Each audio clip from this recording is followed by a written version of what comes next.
Oh, excuse me. Sometimes when you're analysing the goat, it just kind of rubs off on you. Sorry about that. So, as I was saying, Magnus Carlsen, he just went full GOAT mode in Poland. This is the SDuperbte Rapid and Blitz. Now, the 3 days of Rapid is over. This is the Blitz section. Duda's out in front, but Magnus and others are hot on the heels, and Magnus just engaged GOAT mode, went on this insane streak, which I'll give you more context on at the end. And this was one of the key games, a 6-pointer, because Magnus chasing, Duda defending, but if you lose and you're being chased, you know, big swing, 6 points as we'd say in the English Premier League, football or soccer, right? So Magnus here with black, this is the final round of the day. Let's have a look at this one, and I've got a few words to show you from him at the end of this video.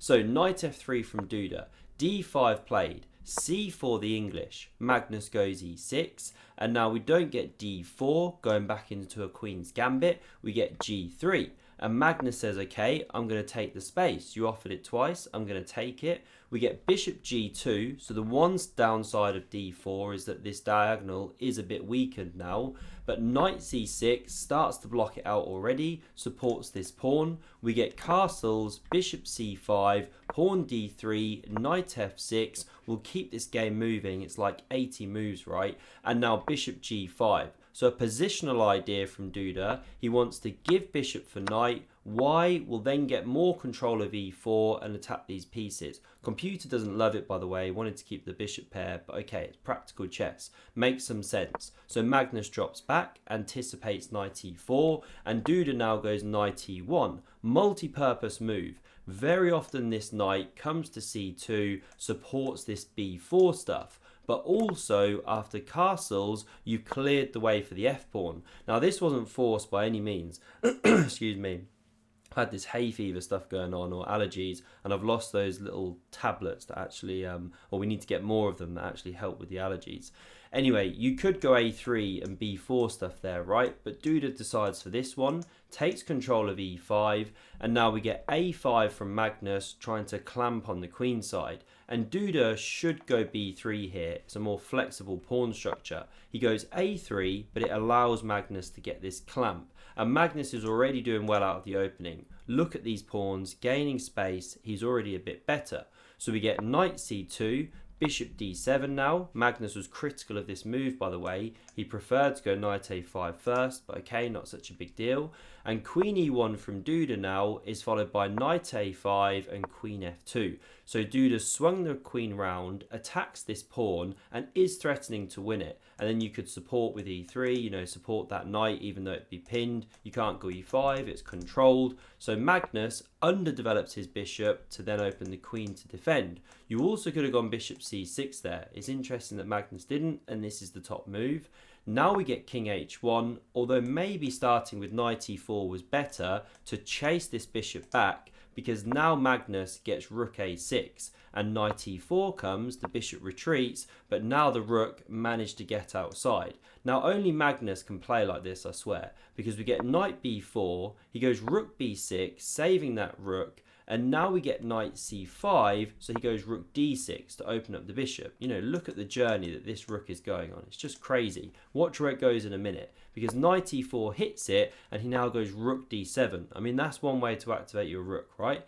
So c5 from Duda. He's trying to gain some space of his own, cramp this bishop, also looking at this one day, and Magnus goes knight b3. Now the computer gives it a small miss because it wanted c6 there, but still a good move, very practical. You hit both of these, and if you go rook a d1 immediately, well, the pawn drops. So instead, we see pawn c6 played. Great move by Duda. The rook now goes to e7. I mean, what an insane journey, but this whole time, Magnus is better. You know, he's got the space, the computer loves it. And here now from Duda, he saves that rook, and b5 from Magnus. So knight d2 challenges this one. We see a chops on d2. The rook recaptures, and now pawn f5. Very instructive chess, fixing the pawn structure, taking control of e4 and preparing to go e5 in future and not allow the white pawn to kick on to f5. So bishop f3 played. Who knows if Duda wants to prepare g4, but after queen d6, it just ain't happening, right? Because this f-pawn is just way too weak if you ever push g4, allow black to take. So what does Duda do?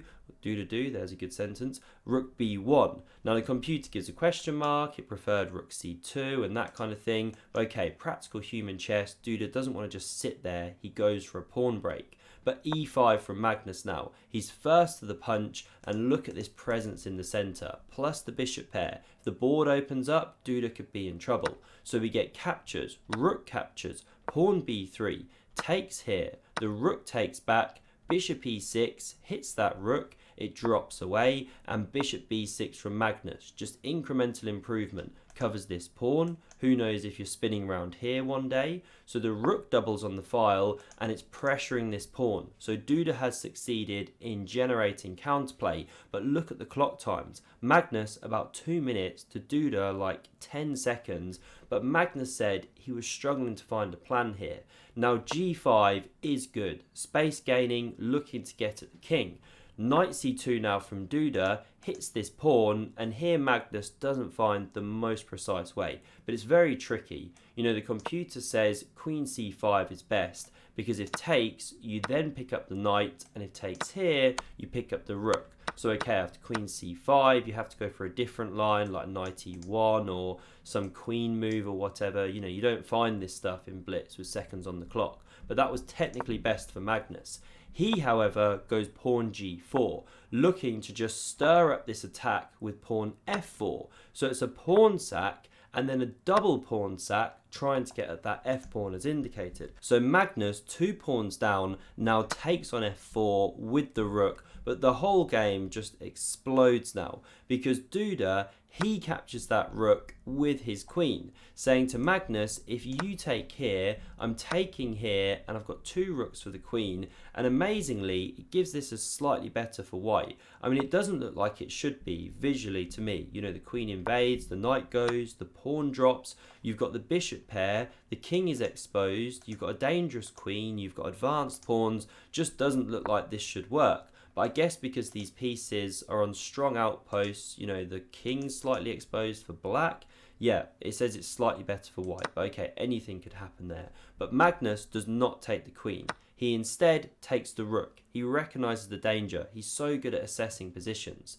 And now there's no time to take here, or we chop here with check, and you know that's no good. You take here on the next move. You're also winning the bishop, in fact, so no good. So instead, we see rook f1, slide away from the attack, and now protects the queen. So the queen takes on f4, the rook recaptures, Magnus is a pawn down, but after check, the rook blocks and the rook comes back here. He wins his pawn back immediately because Duda goes knight b4, seeking active counterplay. And you'll so often see this from the top guys, because if you go passive, the problem is that black incrementally improves and you can never really move these pieces, or one of these pawns becomes critically weak. So okay, knight b4, the pawn drops, material restored. Now knight d5 goes after this bishop, and you can't really save it. You know, if you try something like, what was the line I was looking at, say bishop c5 or something, well anyway, you're running into knight here, forking these, you know, it's no good. So we see this one chopped off,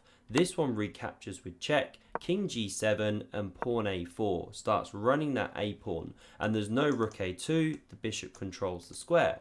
So Magnus runs his pawns, he's got a 2-on-1 on the king side, we get rook a1 preparing to push, so bishop a5 stops that plan. And now rook f1 looks to invade down here, and it's classic Magnus. He doesn't go bishop b6, staying with this pawn, he goes bishop b4, great move. Because if you check king g6 and you win a pawn, then bang, you've got this shot as black. If captures, there's this one, you pick up here, black's doing really well with these pawns now running. Not that you'd have to capture there in that line with the king, you know, you could sidestep, but better for black. So instead, pawn h3 played by Duda, and he's trying to just break up these pawns. You know, if you capture, basically it is quite decent for white. You can attack this one, if it kicks on, then you can come back, prepare to bring the rook here, run the a pawn, and once these pieces get distracted from the defense of this, well, the king picks up, etc. Just gives it level. So Magnus kicks on, tries to keep that dangerous advanced pass pawn. And now Duda makes a mistake with bishop g2. Apparently activating the rook was best here, potentially going after this pawn, etc. I'll show that line later. But bishop g2, Magnus now goes rook a2, computer preferred h4, but we'll have to start ignoring these question marks. They're playing on seconds, this is blitz. So rook f4 played, probes this pawn, but actually it's a fake threat, because after bishop d6, hitting the rook, if you take, we'll then simply check. And where's the king going? It can't move. You have to block with the bishop. You've lost the piece. That's game over.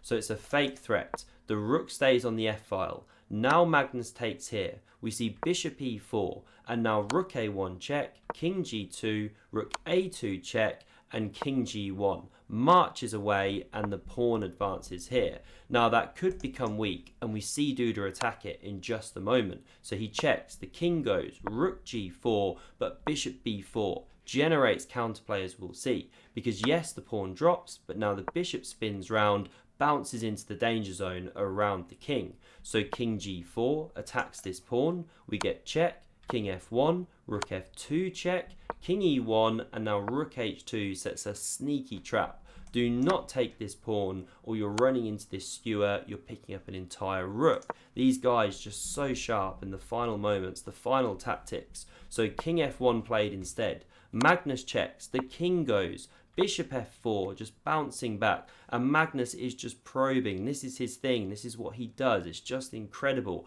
Opposite coloured bishops, how could you ever win this? h4 played by Duda, he gets his passer running. King e5 now from Magnus, so he seeks to activate. We get pawn h4, the rook comes behind, doesn't want to let it go any further, and now rook g7 attacks down there and king d6 covers. And now best for Duda was immediately attacking this bishop, but okay, they're so low on time. Duda goes king f1, natural move, coming next to the g pawn, but Magnus can now snap up here and he is a pawn ahead. Rook f7 played, now hits the bishop, it saves itself, we get check, the king goes, rook h7, and now after rook g5, king g2, bishop d6, rook f7, we're gonna see the march of the black king as it hits b4. Watch it come into the fray now. So rook f1, we get king c3, rook h1, rook a5, swinging over to check the king here. Now long game, like I said, let's stick with this one, because after rook g1, rook a2 check, Magnus now starts to make real progress and drives that king up the board.